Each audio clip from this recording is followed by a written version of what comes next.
Dalawa na ang bronze medal ng Pilipinas sa 19th Asian Games matapos makuha ni Jones Liabres Inso ang ikatlong pwesto sa men's Taijichuan at Taijijian all-around ngayong Lunes.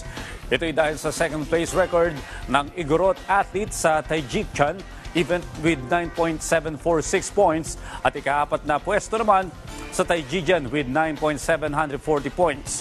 Ang two-time SEA Games silver at bronze medalist na ang sumunod na Pinoy na nakasungkit ng medalya sa naturang Continental Meet kasunod ni Patrick King Perez ng Taekwondo.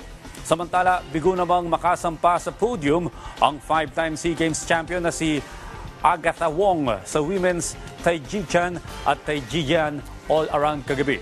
Sa kanyang pagsabak sa Taijichuan, ikapitong pwesto mula sa 14 na kalahok ang nakuha ni Wong matapos ang naitalang 9.720 points.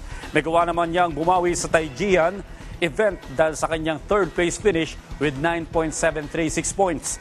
Nang pagsamahin ang kanyang mga puntos, ikaapat na pwesto ang nakuha ni Wong. Dahil dito ay bigo niyang maduplika ang bronze medal na nakuha noong 2018 Jakarta Asian Games.